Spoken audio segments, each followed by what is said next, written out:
what's the number one issue you run into with your clients that are jamming up men right now? I would say they are just most people especially in the United States, they have metabolic syndrome. They are insulin resistant. And when you are insulin resistant, your body can't properly create energy from glucose and fat.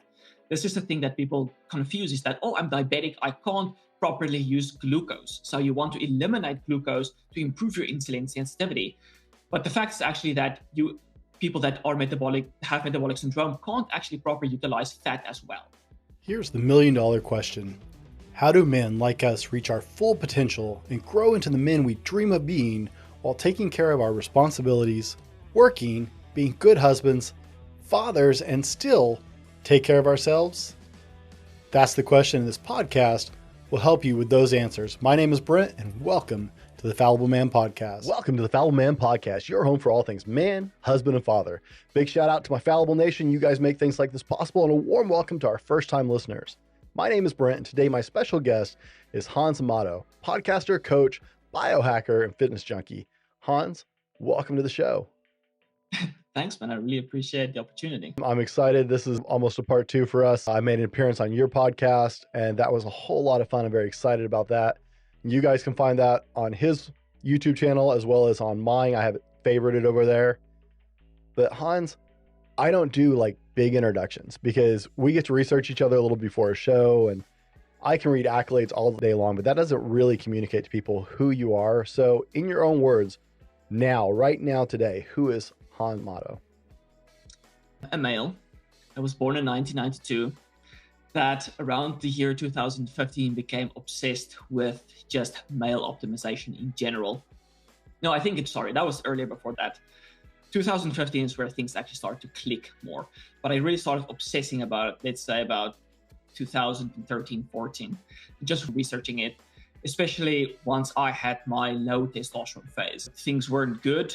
I had to find solutions, started researching it. I do have a bachelor's degree that I got from the University of the Northwest here in South Africa, but it felt going to school and studying wasn't giving me the solutions that I needed. So you have to go into the research yourself, researching, finding what really works, what is your specific problem, addressing that. And when I started coming across like testosterone research, I was like, okay, so it helps me build muscle. It helps with confidence. It just improves your sexual function. Everything that I think a man would want, at least a young male that I was at the time, I was like, sign me up. So I started researching it like crazy. And it's just been years and years of experimentation, fixing the diet, optimizing lifestyle, just trying to optimize every aspect of life. And then obviously integrating the passion of lifting with testosterone optimization. And then now it's more, I wouldn't say now, it has been all along the way, but more so in the background, also longevity optimization. Because I don't want to do anything in the short run that is going to negatively affect my longevity. So I think a lot of people would associate, okay, bodybuilders, they are doing things that they're eating a certain way, lifting a certain way to gain a certain kind of performance, but then they're shooting themselves in the foot in the long run because they're not optimizing their longevity. So I'm always trying to focus on how can I optimize myself, muscle growth, testosterone, just everything that's going to enhance the richness of my life. And then also live a long and healthy life. It's not for me necessarily health span. I don't care about living to 160. It's more to me that the health span that I get, like how healthy am I in the years that I do have. And that's kind of what I want to optimize. And that's what I have been optimizing, helping men for many years, creating content about this specifically for a long time now as well. Okay. Hans, how old are you now? Can I ask? I am 29, almost 30 at the end of this year. Okay. Are you married? I am married for 7 years. Congratulations. Thank you. Kids yet or no? Yes, we have a young boy. He's about 8 months now. Oh, wow. Congratulations. That's amazing. It's such an exciting time in life. Yeah, it was definitely something new. You're so used to living the solo life and then someone else popping into your life. And I guess there's still some kind of instincts naturally as a parent that you, like, it is new, but in a way you still, difficult to phrase this, know what you want, you need to do with the child, I guess. Mm-hmm. Yeah, there's definitely some instinctual to it for most women, men and women have just enough instinctual drive to take care of the child to get them started and make sure the child survives at first while we're learning the rest of the curve. Because yeah, I've got 2 daughters. There's a lot to learn as you go. So I think nature gave us just enough to make sure the kids survived us going, oh, wow, okay, I got to get on my A game and learn something here. Yeah. So I'm definitely excited about the future, spending time together and helping him really become a great male in the process as well. it should be very exciting. Now, you reading your story was interesting because you said you were in your lower 20s and you realized like your body was just not functioning optimally and that you were lethargic and were depressed and just you were missing a lot of drive that you associate with lower 20s as a normal thing, right? Yeah. And so that's really what kickstarted this for you. Can you tell us a little bit about that? Now that I'm thinking about it, it's so that we often think that it's my personality, like, it's just me, it's just my personality. I am timid, I am afraid, I have anxiety, I'm not good with people, I struggle to build muscle. Maybe I'm just someone that's not motivated in life. That's my personality. Because as a young individual, especially if your parents didn't make you aware of this kind of stuff, is that you do think it's just you. But you should not think it's you. It's just your diet and your lifestyle that is shaping you at that time. And you can optimize your diet and lifestyle. It's going to change how you feel, perceive the world, those kind of stuff. So I was in the hostel eating junk food in the hostel, what typical you get in a hostel. It's like refined food, it's processed meat, typical stuff that's not good for you. Under eating, getting nutritional deficiencies, lots of stress, not doing particularly good, but not doing particularly bad in school either. I'm feeling more like a social outcast at the time. And that was kind of like school. And then after school, it kind of continued a little bit. And then we had some financial problems going on. So I was again under eating, not eating enough nutritional food, more stress because now your parents are no longer there for you. Now you have to make your own living, financial stress, and then so much stress leading to this. It sounds messy, doesn't it? So it creates a lot of those negative low testosterone symptoms. So that was kind of like what happened in my case. I think it's not that uncommon that people are under eating too much processed food. They're not getting enough nutrients and they end up with low levels of testosterone. And I think it's just them. I think it's their personality. That's the way they are, but it's not that way. And then, as I mentioned, researching all of this stuff and then getting more money, getting the right food, getting the right lifestyle, minimizing stress has just completely reshaped everything, where you now have your confidence, you have the energy, the motivation, the drive. So for me, the biggest things where I felt like I was not man enough was that I felt timid. I felt, as I mentioned, the social outcast. I felt, why would anyone listen to me? I was too afraid to speak my mind. I couldn't really start conversation with other people. Like I wanted to, but it's like, you feel so scared. That's kind of like the way I felt. Mm-hmm. And just optimizing testosterone has like completely got rid of that. So I have to say, it's not just about this optimizing testosterone, but it's also about reading books about self-development. But with that being said, you can read all the books that you want, but if you don't change your physiology on the inside, you don't increase your testosterone, you're not going to get rid of the anxiety. You can learn how to talk to people, but it doesn't mean it's going to get rid of that anxiety aspect. It's not going to make you feel less timid and less intimidated. So optimizing the testosterone is going to shape your physiology in a way that gets rid of the anxiety, gives you the confidence, improves your sex life, improves your energy to want to go and do things. You need energy to have that drive in life to do things. And yeah. Okay. What's your favorite ice cream? Ooh, homemade. I would say homemade. We don't have good brands here in South Africa. We had a good recipe that we made. I think my wife made it. So I don't know how accurate I will be on this recipe, but it's basically banana, peanut butter, cream, and maybe eggs, just for a little bit of a fluffness. Mm-hmm. I think that was the main recipe, and it was pretty damn good, though. Oh, wow. I ask almost everybody I interview what their favorite ice cream is. No one has ever thought to say, I do homemade ice cream. No one has ever actually said that. That's amazing. Because thinking back, that was my favorite growing up for sure. I love it when my mom would make ice cream. Recipe? I think I do. I'd have to look in my recipe book. I'll send it to you if I got one. I grew up eating a lot of banana ice cream. That's what we made most of the time. It's just banana. Yeah, they're the best.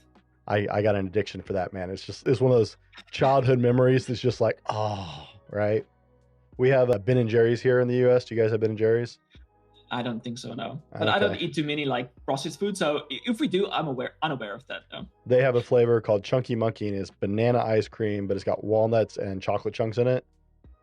But that banana ice cream aspect of it, like, hits that deep core memories of growing up eating my grandmother's ice cream. Yeah. Totally addicted. So, Hans, Awesome. you have the Men Elite podcast. We mentioned it briefly. Tell us what your podcast is about.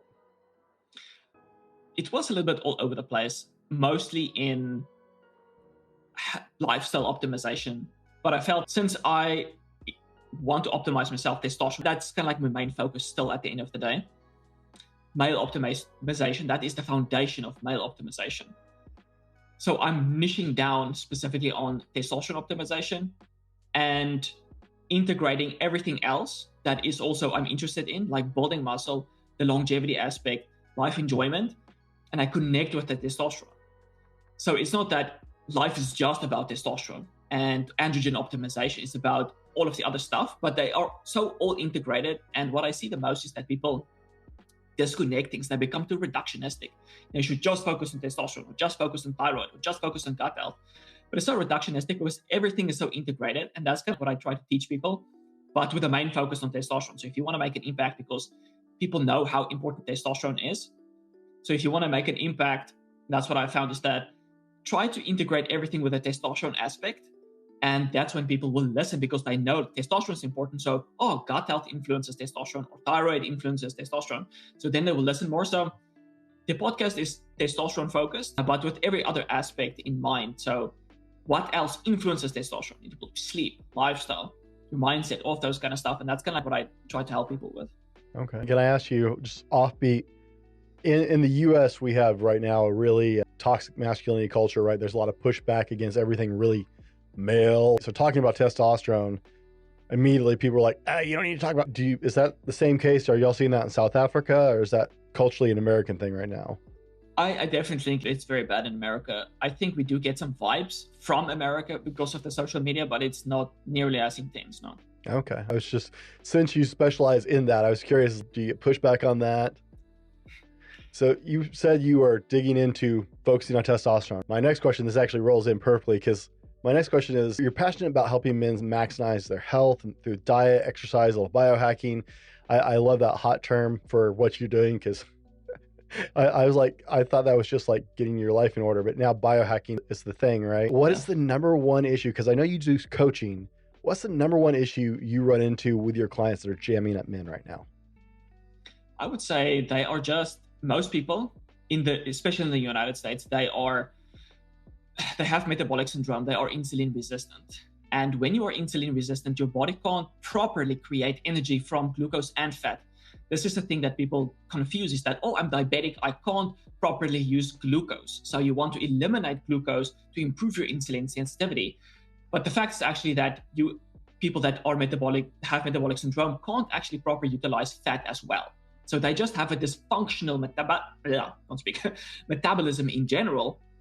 So they can't make proper energy from glucose, fat, and then they have to use protein in the mix as well. And that's becoming a mess because you don't want to use protein as a fuel. You want to use either glucose or fat or both. You can use both. Whereas some people, it's a little bit woo-woo about you should either use one or the other, but your body's very good at using both. The biggest reason is that people are insulin resistant because you can't produce energy, and steroidogenesis is dependent on proper energy production.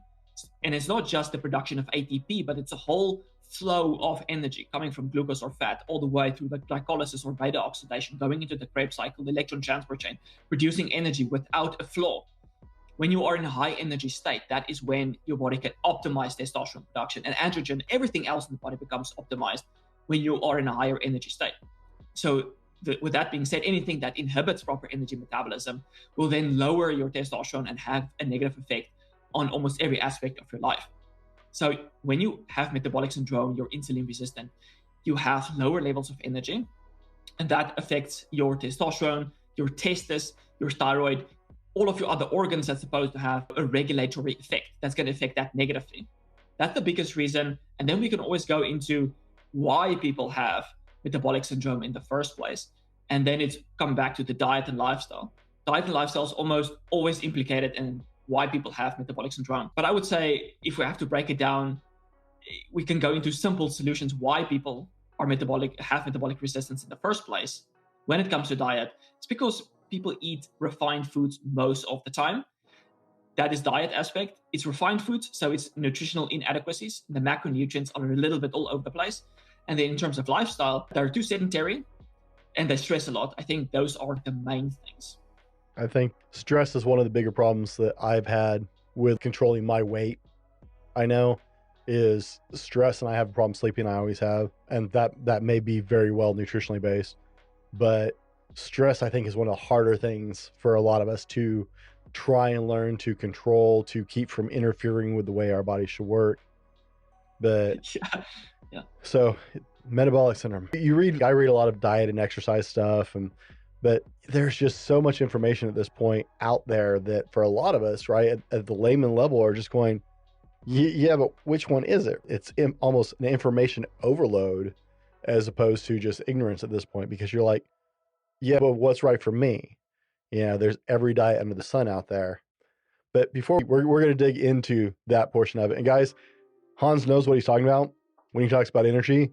All you got to do is go to his website, and we'll be sharing that as well. And you can watch the videos of him doing backflips off the side of his house or off trees. He lives the talk, guys. This isn't just, hey, I think you should. This is what he does.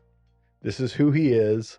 And he makes that very apparent. We'll have links for his YouTube channel and everything else down in the description in the show notes as well. But Hans is living proof that his thesis, the way he got here, works for him. And he's helping other men reach that. But Hans, what drives you? What is the why this, right? You have studied and you improved your own life and your own health. Why this mission to help other men? So for me, I remember way back in the day when I was young, I felt like I didn't want to work. I didn't want to have a normal job. I wanted to be a stuntsman because I like to be active. I like that adrenaline rushing activities. I'm not like a maniac. There's some guys that's really crazy. I just want to have fun, do lots of fun activities. That's what I wanted to do. So now starting my own business and getting myself out of a low testosterone state. Now I can build muscle. I can actually recover, because one of the things that if you are active by doing these things, it takes a toll on your body. Like you do strongman stuff, your recovery is really, really important. If you can lift all the weights, but if you don't recover, you're not going to make progress. So recovery is so important. That's why I focus on the longevity aspect as well. That's why I'm like 29. You can technically say I'm out of my prime, like most elite athletes are early 20s.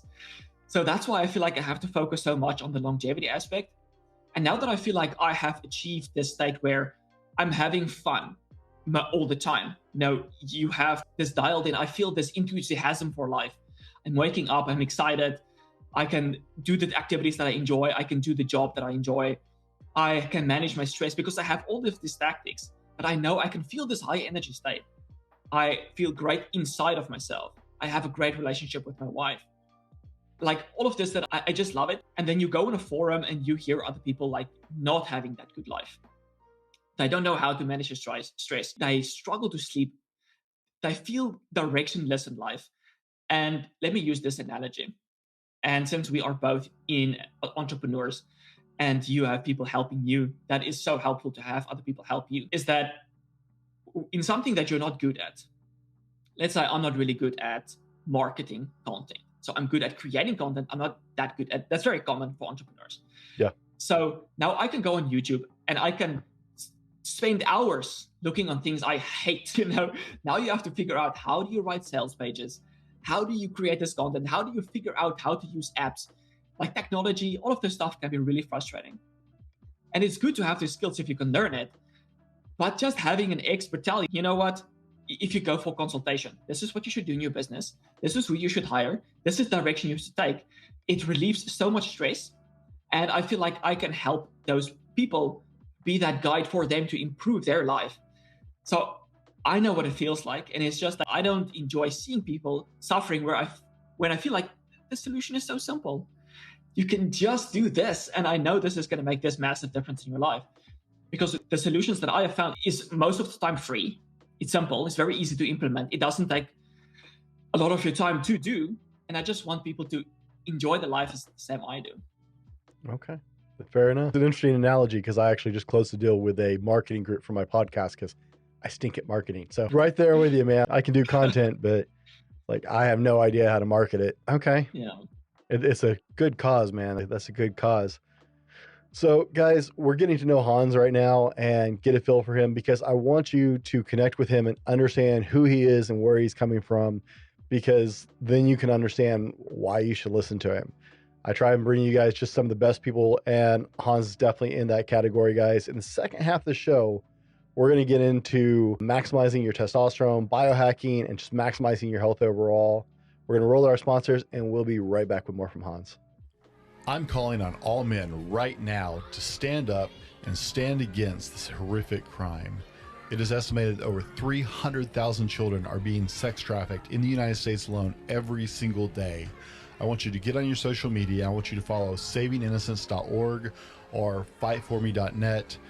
Both these charities are working to end child trafficking in the United States and abroad. You can donate at www.thefallibleman.com/shop and buy our End Human Trafficking merchandise, and all proceeds will be given indefinitely to savinginnocence.org.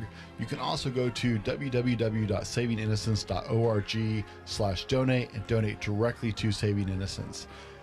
Men, it is time for us to fight and stop this horrible thing known as human trafficking. All right, guys, we're back and we're here with Hans Amato discussing testosterone, biohacking, and maximizing your health. In the first half of the show, we spent some time getting to know him, and we're really going to dig into optimizing your health as a man. Hans is so focused on this and has a great podcast called the Men's Leap Podcast that you can dig into for more after this show. But Hans, I got to ask you, as we're getting started in the first half of the show here, or in the second half of the show, is what's one purchase of $100 or less that you made in the last year that's had the biggest impact on your life? You're asking me to think very deeply. I think it might be an upcoming purchase though. So I don't really buy a lot of gadgets and stuff like that. It's difficult. I'm trying to think of all of the things that I have bought that is really making a difference for me at the moment. I remember, I think it was about 2 years ago, the best purchase I made was gymnastic rings. It's so versatile. That was great. Another great purchase that I made was barefoot shoes. That's also been fantastic. And then another purchase that I'm going to make now that I think is going to have a really great effect on my training is going to be a specific heart rate monitor, because that's going to tell me exactly how long I should be resting and how many sets I should be doing when I'm doing sprints.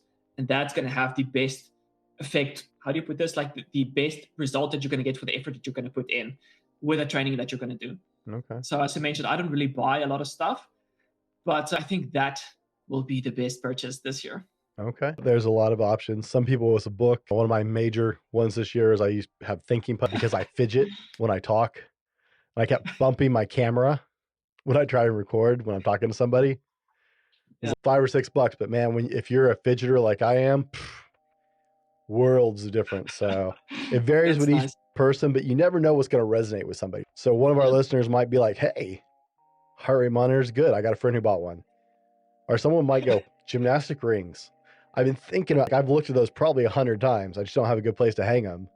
So let me give you a few examples with the gymnastic rings. They're still serving me crazy.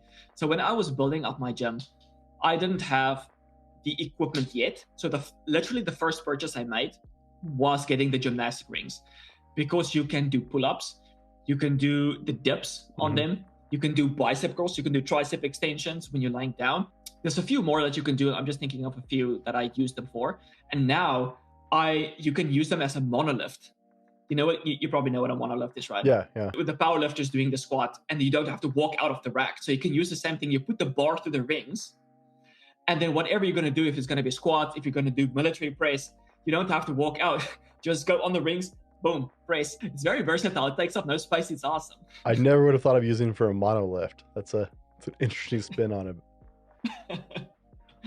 Yeah. All right, so let's dig into this a little bit. You talk about DHT, and most of us have no idea what that even is or what it stands for.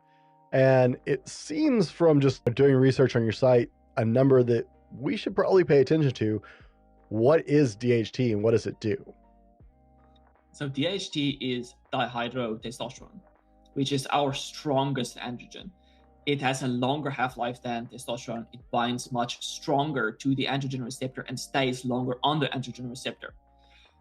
So there's obviously differences between testosterone and DHT, testosterone being more anabolic. That's why people abuse it. But the side effect is it can convert into estrogen and you can get too much estrogen in the process if you're going to abuse the testosterone. That is usually not a problem when you are natural, unless you obviously have too much inflammation that is then stimulating the aromatase to convert testosterone into estrogen. So the enzyme 5 reductase converts testosterone into DHT, and DHT is the most potent, as I mentioned. And typically you will see, like, why is our DHT important? Well, just go look at post-finasteride syndrome.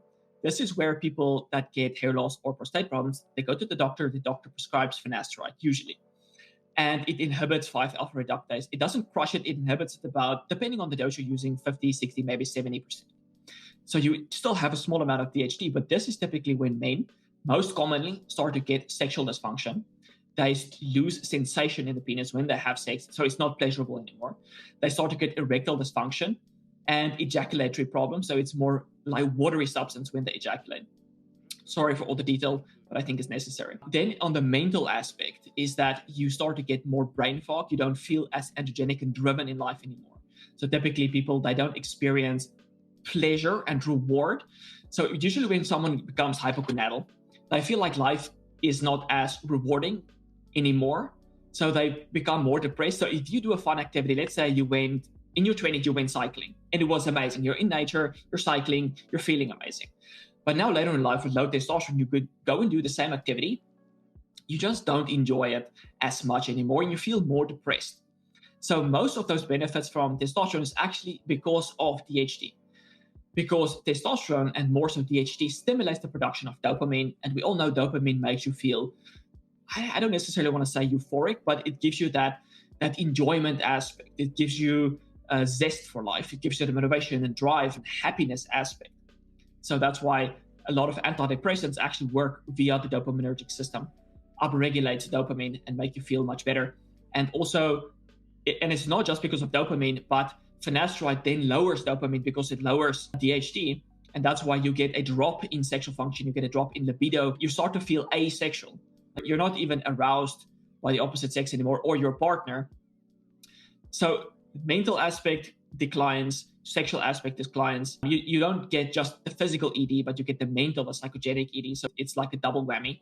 And then on the physical aspect, you can start to lose muscle strength and muscle hardness. So when you look at DHT kind of synthetic derivatives like Anavar or Masteron, bodybuilders usually inject that to become hard and lean. So if you look at Rocky, in one of the Rockies, he was looking very hard and lean, looking amazing. Sorry, that wasn't Rocky. It was, gosh, I can't believe I'm blanking on this. Rambo's the movie. So he was using some kind of DHT steroid that was making him look that hard and lean. So that's the same thing what happens when you're naturally high in DHT. It makes you look more muscular, more androgenic. You can typically see if someone had a good puberty and their hormones were maximized during that period, they will have a better V-taper, they'll have a better beard, good looking skin, their skin will look amazing, they look lean and tight, they don't have a lot of water retention. They have just those natural, last time on my podcast, we talked about those natural leaders. So because they tend to be more confident, they can say what they want to say or what they have to say, come up for other people. So that's kind of like also the mental aspect. But if you have to summarize it, it's, as some other people also say, like testosterone and DHT, it makes effort feels good, but it's so much more than that. But it can almost be like summarized to that point. So this is a number that all of us should just definitely be taking into consideration and actually like paying attention to in our bodies. Do you test for that? Is like a blood test, you go to the doctor or? Yeah. So you just go to the doctor, say, include DHT in the process for me. And I think most people should have normal levels of DHT if they have normal levels of testosterone, unless they are eating a lot of foods that or using supplements that block the production of DHT. But unfortunately, DHT has been so much vilified because of the prostate and the hair. So everyone's like, okay, but what about hair loss? What about my prostate problems? And studies have shown that there is no correlation between the blood value of your DHT and hair loss or prostate problems. And actually injecting men with very high levels of DHT can actually improve your prostate health and doesn't cause hair loss. And that is because it's the microenvironment in the scalp that promotes hair loss. So it's the tissue levels of, and again, people want to be reductionist, it's the tissue levels of DHT, but it's not, it's inflammation, it's your vasoconstriction, it's fibrosis, calcification, nutritional deficiencies. It's impossible to say it's DHT, because if you use something that blocks the production of DHT in the scalp, it's doing other things as well. So if you use, for example, saw palmetto, that doesn't just block DHT. It does so many other things as well. So all of these natural remedies that people put in their scalp to block DHT, it does many other things as well, like lowering inflammation, improving blood flow, those kind of stuff. Okay. And guys, stick through the science and hear this. It makes your life better. For anybody we lost in the science there, it makes your life better. This is a number you should be paying attention to when you're communicating with your doctor. Especially, like, I'm 42. So I almost cringed when you said you're out of your prime. It's like, oh, that makes me really out of my prime. And no one wants to hear that. But yeah, I'm 42 now. So these are discussions that I should be including when I actually see a doctor to monitor my health and my rate. So here's the really one that's going to get people's attention. Testosterone levels in the general populace have actually fallen below that of a 1950s woman at this point. That is like statistically proven at this point. Modern males under the age of 20 have lower testosterone than a 1950s woman. And a lot of that has to do with the differences in technology and chemicals in the food and production, right? There's a lot that goes into that. So this is going to become a very $1 million question. How do we optimize testosterone? Maybe I can give a few pointers where to start, not to overwhelm the audience. So the first thing that I always ask people, like, they come to me, okay, I want to optimize my testosterone, or I have side effects from finesse, It's like, okay, what does your diet look like? Do you pay any attention to your diet? No. So what do you have for breakfast? Well, I have some Weet Bix. Do you think that's a good breakfast? Probably not. So the first thing that I do is let's optimize the diet aspect. The foundation that I always create is coming from animal foods, because you're always getting a balance between the protein, the carbohydrates, and the fats. So fats is a very strong, especially saturated fat. Again, another thing that has been vilified unnecessarily. Saturated fat is positively correlated with testosterone. So technically, the more saturated fat you eat, the higher your testosterone will go, because your body uses the saturated fat to create testosterone. Saturated fat increases cholesterol. Cholesterol is then used for the production of testosterone. Okay, let me pause you right there for a second before you get it. Give us an example of saturated fats, okay? Because I dig into nutrition a lot in my personal life, but not everybody understands how to separate certain things out. So what are a couple examples of foods with high in saturated fats that are healthy for us? Definitely. So all animal foods will have a good amount of saturated fat. And this is a really good point which you brought up, because saturated fat is just classified as saturated fat. People think it's just one thing, but there are so many different kinds of fatty acids in that group of saturated fat with different kinds of chain lengths. Meaning every difference in chain length will have a different effect on the body. So your gut produces short chain fatty acids, but it's a saturated fat, like butyrate. It's a four carbon saturated fat, but it's a saturated fat. It has certain functions. Then we have coconut oil. It contains lauric acid. It's a C14 14 carbons, makes a different kind of saturated fat. Then we have palmitic acid and stearic acid, which is predominant in milk and like beef fat. That is the longer chain. And that will all have different effects on the body. So one of the beneficial effects of stearic acid, which is mainly found in beef fat and to a lesser extent in dairy fat, is it fuses mitochondria together, creating bigger kinds of mitochondria. So mitochondria being the powerhouse of the cell. So fusing them together, creating bigger ones, potentiate your ability to create energy and burn fat. So it's beneficial. Fat help you to burn more fat, specifically when it comes to stearic acid. And also these saturated fat, the longer chain saturated fats, are very good for improving the cellular function. So imagine you're building and the three pigs, the one building consisting of straw, the other building consisting of concrete. So that's basically what saturated fat is doing. It's creating a very structured, strong building. And that optimizes cellular function. And then the saturated fat itself can have hormonal effects. So it's not just benign in the sense, oh, it's a fat that you burn for energy. It can actually have direct effects. And on the flip side, so you have the saturated fat, but now you have the polyunsaturated fats as well. They also have direct effects, but going in the opposite direction. So examples again. Okay, so any kind of animal fat will be a good source of saturated fat. Okay. So dairy, beef, eggs, bison. Sorry? Eggs Being a great source. And then you have some plant sources as well, like coconut is one, and the other one would be cacao butter. Those are kind of like the two exceptions, being really high in saturated fat. And the cacao butter also is very rich in stearic acid, which is the beneficial saturated fat. And then you also have the animal foods, that's eggs, that has kind of like a 1-to-1 ratio of polyunsaturated fat to saturated fat. So that in itself is not that bad, but you don't want to overconsume the polyunsaturated fat since they can become problematic. But I don't want to make people too neurotic here. So all those polyunsaturated fats can be inflammatory. That is more so the case when a food has been highly refined. So if you go to a restaurant or you eat junk food, they're using something like canola or sunflower or soybean oil. So you have to take about 1 kilogram of soybean oils, squashed together to get 1 tablespoon of soybean oil.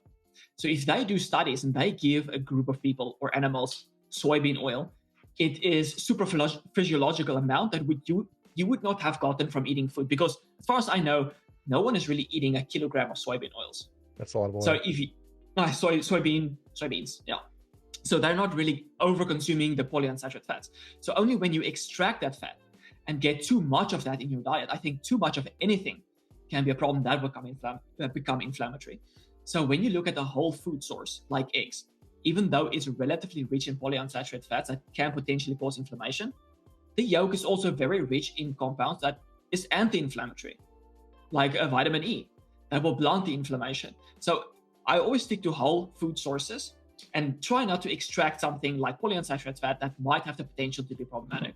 So we're starting with nutrition, right? You start with nutrition. Where are you going from there with optimizing testosterone? So nutrition, we talked about the saturated fat. You need the carbohydrates, you need the protein, and then the animal fats. The animal foods is the most important because it provides the micronutrients that is necessary to produce energy. Things like zinc, magnesium, copper, selenium, all of those things that's necessary for the production of testosterone. So that's a diet aspect. It goes much more in depth.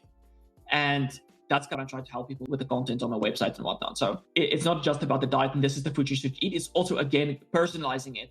How can we make this work for you? You're in a hot country, you're in a cold country, you're old, you're not, you're insulin sensitive, you're not. Like, we have to individualize it for each person. So the nutrition aspect can go really in depth. So apart from the nutrition, when it comes to testosterone optimization, the biggest things, as we already talked about, stress, sleep, and sedentary. Being sedentary can be problematic, and sunlight. I think those are the 4 most important things. And I think I have to talk about stress for a moment here, because I don't think people realize the magnitude of stress, right? Oh, yeah. Because stress, for example, depletes magnesium very quickly. And when you don't have enough magnesium, then your energy production drops, your testosterone production drops, your DHT is being converted into weaker metabolites, so DHT drops as well.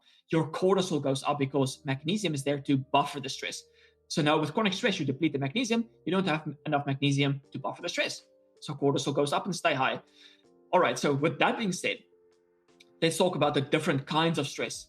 Any kind of stress, even the hormetic stress is bad, or not bad, it can be bad for you because it can deplete magnesium if you're chronically exposed to it. So sleep deprivation, sound, cold and heat, thinking about stressful things. I think I mentioned sleep deprivation, under eating, even overeating, inflammation, anything that's going to release cortisol. Let me put it this way. If you are stressing, this is going to be a very silly example, but if you're outside in the darkness and you have seen a horror movie and you're like, what if there's a zombie out there. It's creating a little bit of stress for you, and that is a stressor. So you should take in consideration any kind of stress can negatively affect your testosterone. Now, acute stress, like if you are being frightened, that can actually increase testosterone and cortisol. But the longer you are stressed, because you need that certain testosterone to help to protect you against the stressor. But the longer you are stressed, your testosterone is going to go down and cortisol is going to go up, and that's going to change the testosterone to cortisol ratio. So that's what I'm trying to make people aware of. It's not just the numbers. You don't only want to look at your testosterone or DHT. You want to look at the ratios between testosterone and cortisol, testosterone and estrogen, cortisol and DHEA, which are some of the adrenal steroids. Okay. That's so much to unpack, guys, especially the stress part, right? I work a full-time job. I have 2 kids. I have my own business, and we're doing some major things right now. Right? The stress levels are always up there. And I think that's part of the way we've engineered society at this point, right? We have this obsession with being busy we're obviously worth more if we're busy all the time, right? We're obsessed with being busy because that somehow creates value. I'm not sure how that works, but people are in a stress state almost constantly. And it is screwing up your life and your body. All of you who are unhappy about the way you look and the way you feel, this is probably one of the biggest things that is neglected in your health, your overall health, that he's talking about right here. That prolonged stress has such a huge impact on every aspect of your physiology, on your mental health, on your emotional health. So pay attention. This is critical to you starting to get where you want to go. And we're just talking about the physical level right now and how you're feeling and stuff like that. And guys, if you're getting something out of this, I hate this part of the show, do the good social media nonsense. Give us a thumbs up, share us out, give us a review on Apple Podcasts if this is helping you out. It really does help us to continue to do the show and to bring you more guests like this. So, blah, blah, blah. Hey, by the way, if you leave comments, I do actually reply to all my comments, et cetera, et cetera, et cetera. Good social media nonsense. Okay, let's get back to the real stuff. Sorry, man, I hate that aspect of doing this.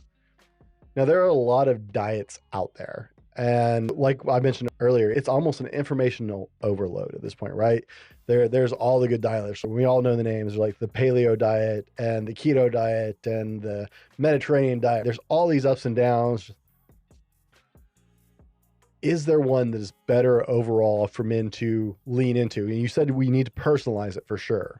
But is there one that's better for men to lean into if they want to start optimizing their hormones? I know it's a hard question. I don't subscribe to specific diets, okay, which might make it more difficult. And what I'm going to say next might not be really helpful because there's actually a wide range that can be helpful. So that might be even more confusing because if you look at the ketogenic diet versus a non-ketogenic diet, it doesn't seem to lower or increase testosterone, the 2 diets compared. And the same thing for a low-fat diet, but there are certain guidelines, right? So when someone is overweight, the best thing that they can do is to lose weight. And I would say, regardless of how you do it, it's going to be helpful for increasing your testosterone. Obviously, don't fast. Don't go on some kind of crash diet. That's not going to be good. But create a small deficit. So maybe cut out sodas. Start by something like cutting out something. Maybe replacing sugary sodas with like a diet soda. That might be helpful. So you're replacing calories. Instead of going for a cut of steak, go for a lean cut of steak. Instead of going full fat dairy, go for low fat dairy. So you're replacing and you're cutting calories without really changing much of your diet or changing anything else.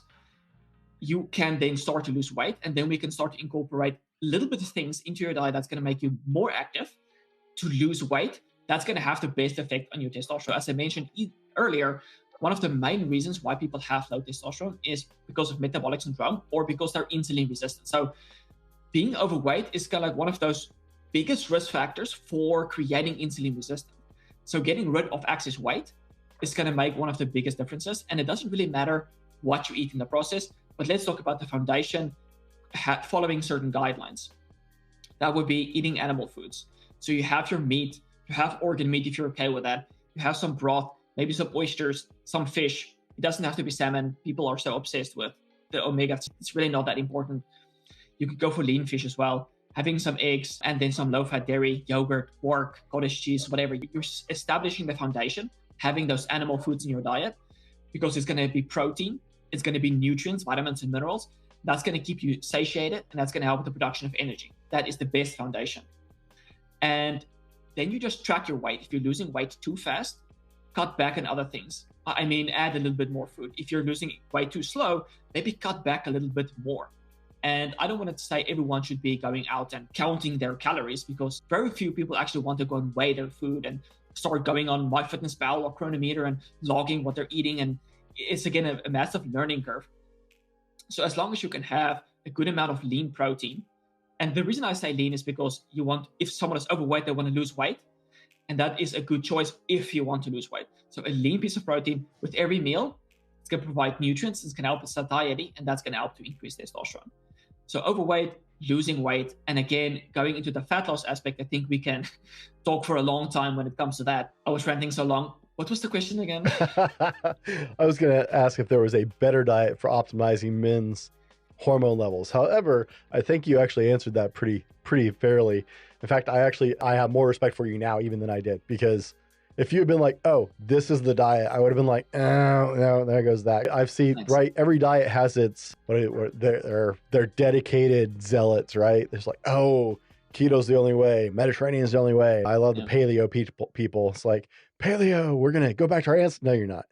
You have any idea what your ancestors actually ate? Because it wasn't that. They didn't eat at Olive Garden, I promise. But no, I think makes you incredibly credible that you're like, okay, make small changes, focus on what you know you need to put on your body. So I think that's an incredible answer. I don't think there is a perfect diet. I think there is the diet that you can live with to achieve your goals. So, which you can be consistent with. Yeah. Right. That's the biggest problem. So many people yo-yo diet because they try I'm going to try this diet. And they're on it for 2 to 3 weeks and they're like, I'm miserable and I hate my life. And they're back to just scarfing up Haagen-Dazs, right? I should say there is this saying that, and I'm going to butcher it a little bit, but it's something along the lines of methods and principles. Like, you can follow a diet, but you don't know why you're following it. But if you understand, okay, I want to lose weight, maybe I have to create a small deficit, I have to little bit, like, you understand why you do the principles, you can always succeed. Okay. Now we're going to touch on supplements a little bit. Do you actually recommend any particular supplements with your clients, with yourself, or are you just try and get it from Whole Foods? So I use very little supplements, and whenever I do use supplements, I basically use it for a week or so, and then I just stop because I don't know.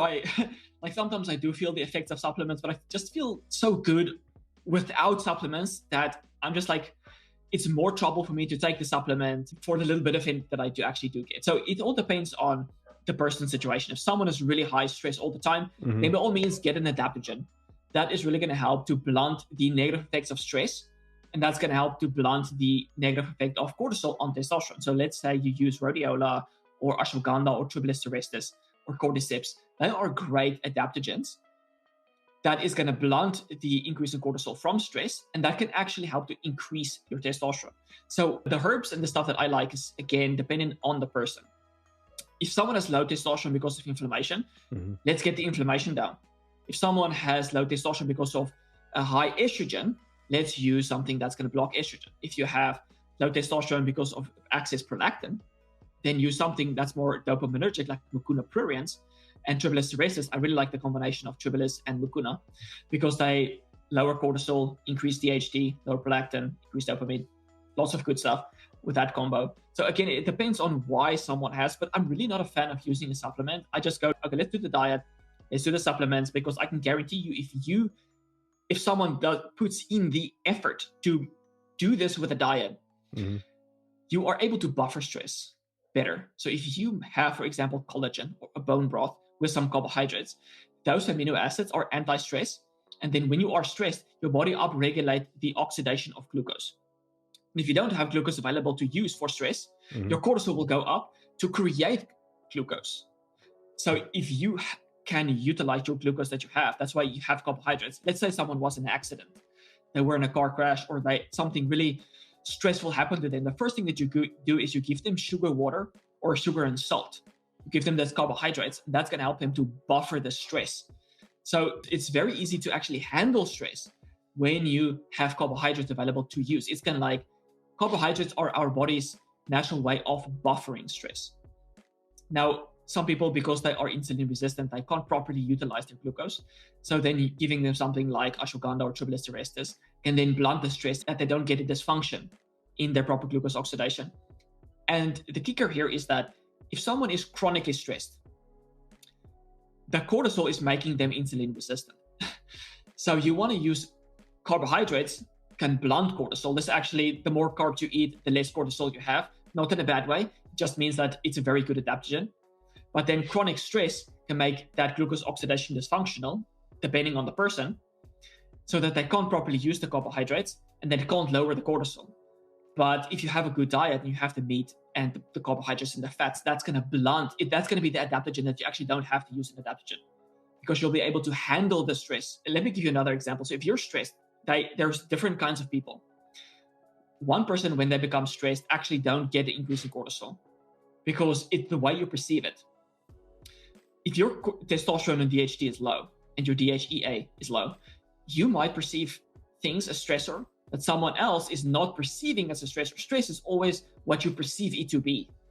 So if you can change the way you see a stressor, just changing your perception can remove that as being a stressor. So instead of seeing it as a stressor, you see it as an opportunity, for example. What can I learn out of this? How can I improve myself that next time I can handle this situation better? So obviously that's not always going to be the case, but that's a good way to buffer stress. And the diet is, once you get the mindset right, because this is where I was going. So one person is not going to get an increase in cortisol. Someone else might get a brief spike in cortisol from a stressor. Another person is going to get that spike and it's going to stay elevated for a prolonged period of time. And it might take a couple of hours for it to go back to baseline. So I would say that if you follow the right diet and you eat a diet rich in nutrients like zinc and selenium, calcium, copper, and magnesium, and B vitamins, I'm just saying like all vitamins and minerals are important. But if you eat a diet that's nutrient dense, that's why I'm so focused on the animal foods, you will have the nutrients that can buffer stress. Like one of supplements is called ZMA. So it's basically zinc, magnesium, and vitamin B6. That's great for improving sleep and lowering cortisol. But why do you need that supplement? You need the supplement because you don't get those through your diet. So if you actually just improve your diet, you're going to get the micronutrients that's going to automatically enable you to handle the stress better. So instead of cortisol spiking crazy high and staying elevated for a long period of time, it might not even increase at all because your diet is so nourishing that, first of all, your testosterone is high, so it changes your perception. That's not a stressor. But also you have enough micronutrients for it to not to be a stressor because you can buffer that. Because having high levels of testosterone blunt the effect of the increase in cortisol. So again, it's that ratio between testosterone and cortisol that's so important. Okay. So what are 3 steps that men can take and implement right now after they wrap up the podcast? Go, I can do these things starting today to move up the needle in the right direction. Diet-wise, I would say either add meat or oysters to your diet. So if you can add oysters, add some oysters to your diet, maybe like a can 3 to 4 times a week. And this is just the initial loading phase, so you can get more of those minerals into your diet. Or if you don't like oysters, just have more red meat because it's so high in zinc. So we always associate men with eating steaks and smoking cigars and drinking whiskey, but meat. That's me. All right, but meat is actually very rich in those minerals like zinc that is going to enhance testosterone production. That's going to lower excess inflammation, lower excess estrogen production, and enhance the strength of our DHT. So if we don't have enough zinc, DHT gets converted into a weaker metabolite. So just getting more zinc is going to strengthen the effects of DHT. Plus, zinc has a lot of other benefits as well, improving insulin sensitivity, helping against anxiety, depression, etc., etc., etc. So that is diet-wise. First of all, eat enough calories, improve your insulin sensitivity, eat some more meat. Obviously, there's a lot more.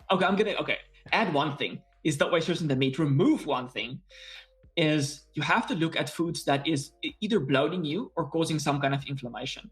So anything that upsets the gut is going to mess with your hormones and make you feel suboptimal. So that could be gluten, it could be dairy, depending on the person. It could be starches, it could be some kind of high fermentable food. Let's say you eat onions, you bloat, you don't feel good. Perhaps look at high FODMAP food and see which foods you are sensitive to. So remove something that is causing inflammation in the body, add something that's nutrient dense. So that is diet. And then let's talk about the lifestyle. Sleep is most important. It's one of the most important things that you can do to improve your testosterone. But you want to enhance the quality of your sleep. And improving your sleep starts in the morning. So you want to make sure you get out first thing when you wake up. Get sunlight. That's going to help to entrain the circadian rhythm so that you actually are tired at the right time at night. And also, the more sunlight you get, the more your testosterone goes up. People in the summer tend to have more testosterone than people in the winter. And this is not just because of vitamin D. There's a strong skin and almost everything else axis. So skin gut axis, skin brain axis, skin testis axis. Get sunlight. It's going to help a lot with a lot of stuff, including sleep quality, increasing your testosterone. So in the morning, this is my routine that I usually do. Get outside, sunlight, eat a little bit of food. It could be milk, it could be whatever you want to eat, because eating foods help to entrain the circadian rhythm as well. Don't overeat, don't go crazy. And then the third is to do some kind of movement. So you can go out for a walk. If you don't have time, maybe do a few kettlebell swings and a few burpees. Do something that you can do in the morning. So those three things is going to help the most to entrain the circadian rhythm, that you are tired at the right time.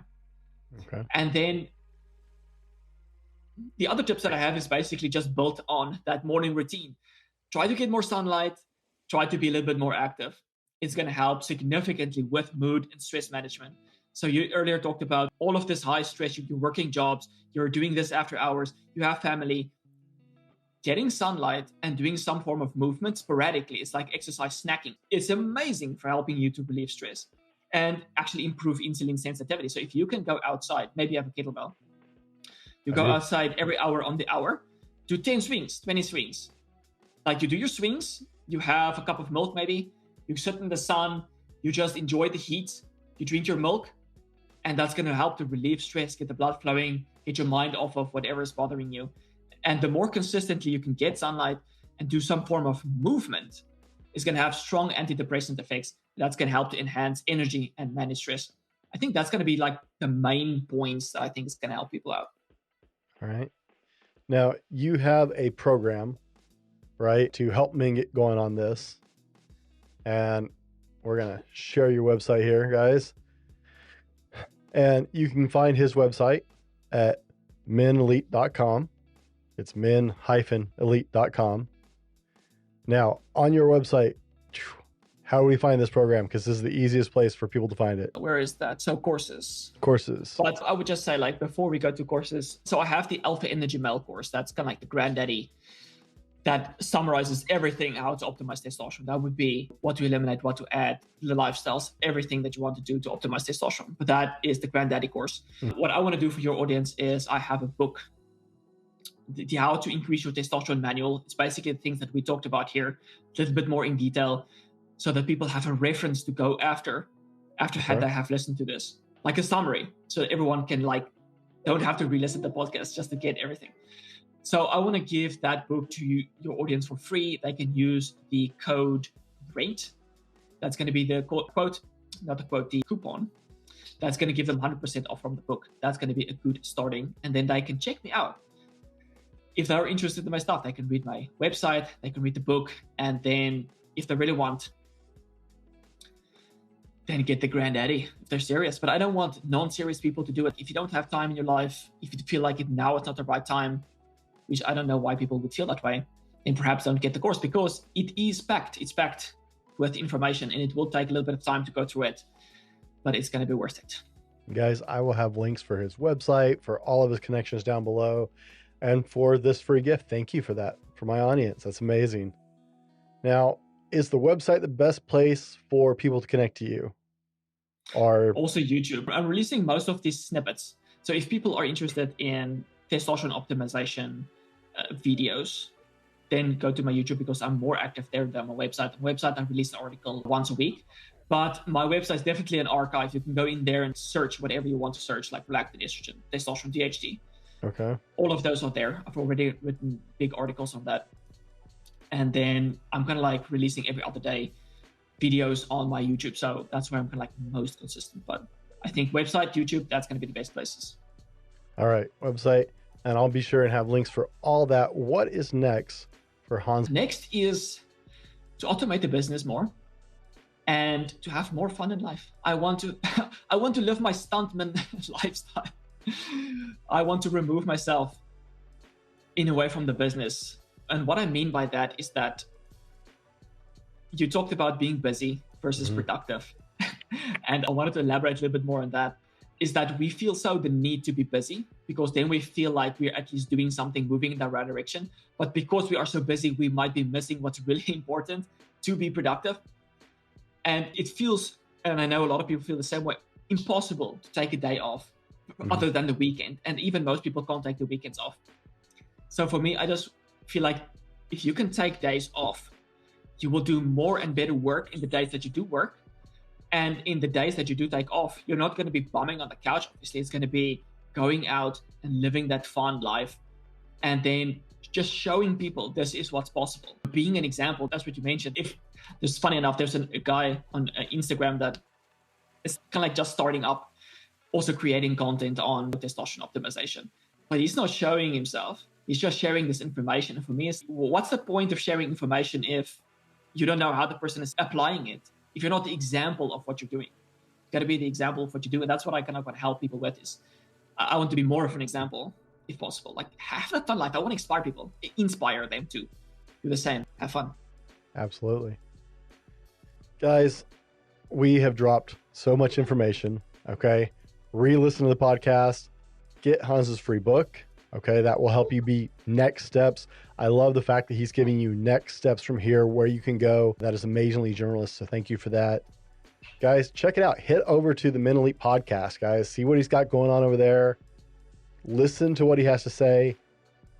I bring you experts who live the life they talk about because I want you guys to have good examples, like you were just saying, Hans, to look at, and so you can make the most out of your life and reach the life that you want to, because I believe every man should live up to his full potential at least once in his life just to see what he's capable of.